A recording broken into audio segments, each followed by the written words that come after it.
C'est le 11e chapitre de l'histoire et il a bien failli ne pas s'écrire cette année. Le site habituel dévasté aux 3/4 par une tempête ravageuse avant que le malheur Covid ne vienne ajouter au désastre. Et pourtant, l'antre de l'ex-chasseur de Lyon, lequel s'est trouvé depuis lors de nouvelles occupations, l'antre donc a ouvert ses portes aux exposants et curieux venus célébrer les noces de corail de la FIDE, entendue Foire internationale de Douala pour le développement. Des noces à deux visages, l'un bien triste, loin des bousculades et des stands achalandés des années antérieures. D'International, la foire n'a gardé que le nom cette année, et son parent à la barbe grisonnante le reconnaît désolé.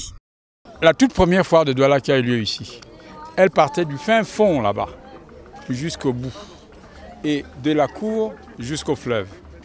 Elle s'est considérablement réduite. On apprend, on tombe, on se relève, on retombe, on se relève. L'autre visage n'est lui non plus au meilleur de sa forme, mais au moins lui est orné d'expositions de différents produits, allant du secteur agroalimentaire au sanitaire, en passant par la finance. Un stand en particulier retient notre attention, la caisse de stabilisation des prix des hydrocarbures. Là, nous y découvrons un détail important quant à l'achat quotidien du gaz domestique. La CSPH subventionne les produits pétroliers sur toute l'étendue du territoire national. Il faut savoir que la bouteille de gaz, par exemple, de 12,5 qu'on a à 6 500, vous l'avez sur le marché à ce prix-là parce que la CSPH a pris le surplus qui est dans l'ordre de 2 500. Les officiels venus de Yaoundé ont vite fait le tour, fini de voir ce qu'il y avait à voir. Les populations de Douala, elles, pourront revenir cette fois-ci pour les achats, ce jusqu'au 28 décembre.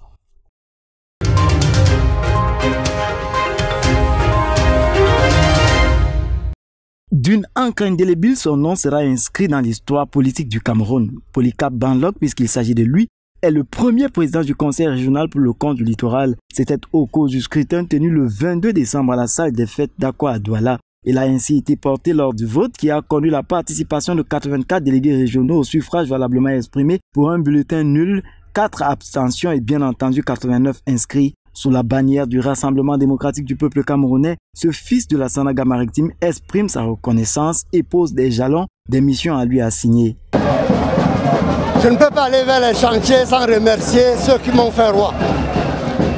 Je tiens à remercier solennellement mon parti, le RDPC, avec son président national Paul Biya, qui ont fait que ce jour, je sois le tout premier président de la région du littoral. Et aux populations du littoral, je dis un seul mot. Je prends un engagement solennel pendant ce mandat.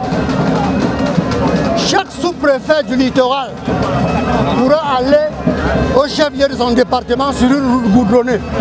Le vote du bureau qui a pris le relais a quelque temps plus tard rendu sa copie. Des choix ont donc été portés sur, entre autres, Madame Mpudingolene Sono Epo Evelyne en qualité de première vice-présidente, de Tetroke Albert du commandement traditionnel du 2e degré de la Sanaga maritime, doyen d'âge à 81 ans, et de Ntouba Djombe Jean-Léonel, 32 ans, Benjamin. Le gouverneur de la région du littoral, Samuel Dieudonné Ivara Diboa, qui présidait la session, a exhorté le conseil régional à apporter la preuve du mérite de la confiance à eux faite dans la promotion par eux au développement local. On y aura remarqué la présence du ministre Laurent Serge Tundingoa, mandataire du RDPC.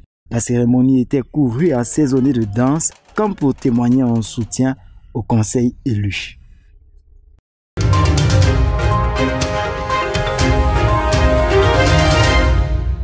Vérification du quorum et le choix de 2 membres du bureau d'âge. C'est par cet exercice classique que s'est ouverte le 22 décembre 2020 la session de plein droit du tout premier conseil régional de l'Ouest.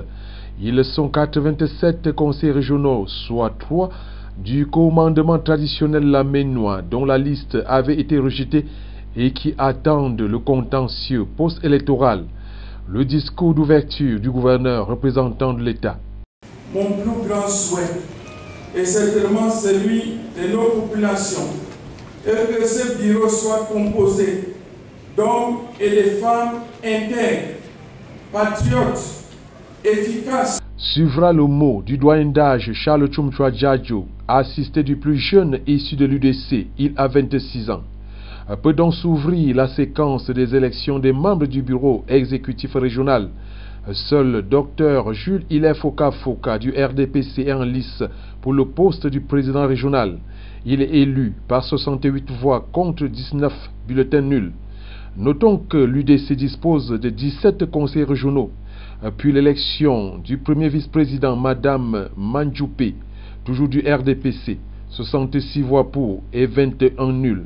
Avant l'élection du premier vice-président, l'honorable Hermine Patricia Domano Damdjoya a pris la parole pour rappeler la composition du bureau en tenant compte de la configuration du conseil et aussi de la caméra placée au-dessus de l'isoloir. Venu le scrutin de liste constitué d'un vice-président, de 2 questeurs et de 2 secrétaires, les émissaires de l'UDC et du RDPC vont se retirer pour s'accorder sur sa composition. Partis pour 10 minutes, ils reviendront après plus d'1 heure et l'UDC claque la porte de la session. Et comme aujourd'hui, l'État est partisan, aujourd'hui, nous avons les crises qui nous secouent dans tout le pays. Aujourd'hui, on nous a renvoyés dans notre monde avec notre problème. Qu'est-ce que vous voulez que nous fassions? Il y a des limites, mesdames et messieurs, mais nous restons dans notre posture de républicains. Et nous sommes très fiers parce que les 17 conseillers, on ne nous les a pas donnés. Nous les avons mérités. Et nos populations sont avec nous. Et c'est ce qui est essentiel pour nous. En réalité, sur les postes restants, le RDPC a voulu en laisser un seul de secrétaire et faire du chef d'un Djinka le vice-président. Ce que l'Union démocratique du Cameroun qualifie de provocation. Le gouverneur Awafonka Agostine va essayer de réconcilier les partis sans suite. L'UDC exécute l'hymne national en guise de protestation et quitte les lieux. Le bureau de l'exécutif régional de l'Ouest sera composé entièrement du RDPC.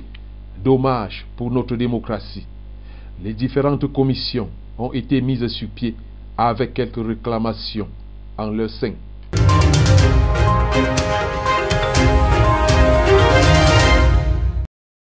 Le choix est porté sur Daniel Kalbasso avec 85 voix et 5 bulletins nuls pour sortir la région de l'extrême nord de l'extrême précarité. L'extrême nord est dans une situation particulière en termes de pauvreté, en termes de sécurité, en termes de développement. Comme notre rôle en tant qu'exécutif du conseil régional est le développement économique et social. L'ancien banquier originaire du Mayo d'Anaï, c'est sur quel levier s'appuie pour atteindre les résultats escomptés. La population nombreuse, la jeunesse nombreuse qu'il faut mettre au travail, ça sera la première chose parce que on commence d'abord par l'homme. Pour compléter le tableau, les autres membres du bureau seront par la suite élus sous la présidence du tout premier président du conseil. Le professeur Ahmad Diallo du Diamaré se voit confier le poste du premier vice-président. Dans les rangs du commandement traditionnel, le Lamido de Mokolo, Sa Majesté Yakubu Mohamedou Murtala, prendra la place du deuxième vice-président. Une première session de plein droit déroulée sous le regard du mandataire du RDPC, Emmanuel Ngano Djoumessi, venu superviser le processus. À ses côtés, le gouverneur de la région, Midiawa Bakari, qui précise le rôle du conseil. Les régions, c'est quoi? C'est de remettre à la base des décisions qui émanaient de la hiérarchie. Ça veut dire qu'aujourd'hui, tout ce que Yaoundé faisait peut se faire ici. C'est de ça qu'il s'agit. Et je leur ai rappelé, ça peut être à double tranchant. C'est de savoir en faire bon usage. Parmi les 90 nouveaux conseillers régionaux de l'extrême nord qui entrent en jeu, 58 sont aux couleurs du RDPC, 12 de l'UNDP et les 20 qui composent le commandement traditionnel. Seul bémol, aucune femme ne fait partie du tout premier bureau.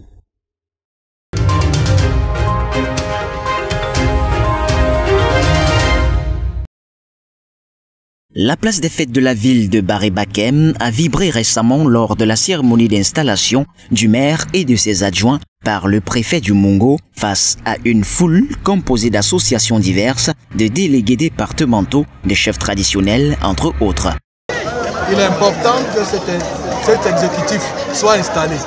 C'est l'occasion qui nous a été donnée de l'installer de manière officielle pour que les nouveaux responsables élus appelés à conduire aux destinées de cette commune soient officiellement présentés aux populations. C'est un jour également important pour nous, le maire et ses adjoints, d'être devant toute la population. En tant que maire, je vais m'engager à faire tout mon possible, tout ce que je peux pour améliorer les conditions de nos populations de Paris-Quatorze. Le nouvel exécutif Lisette Nkoué et ses 2 conseillers prennent ainsi la tête de la commune dans un contexte où les populations souffrent de plusieurs manquements. Nous avons des problèmes de route, nous avons des problèmes, nous sommes des planteurs, généralement l'arrondissement de Paris-Baptême c'est les cultures vivrières et maraîchères. Bon, nous souffrons parce que nous voulons que l'État reprenne la chose en main en ce qui concerne le café et le cacao. La tâche n'est donc pas une mince affaire. Les défis sont colossaux pour les nouveaux élus locaux.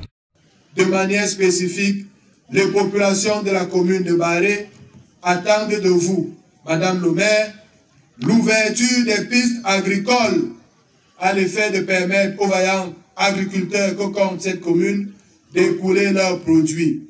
Au cours de cette cérémonie fort courue, le préfet du Mungo a également procédé à la remise des attributs à certains leaders économiques de la localité. Avec cette autre installation contextuelle, c'est ainsi que la décentralisation prend effectivement racine au Cameroun.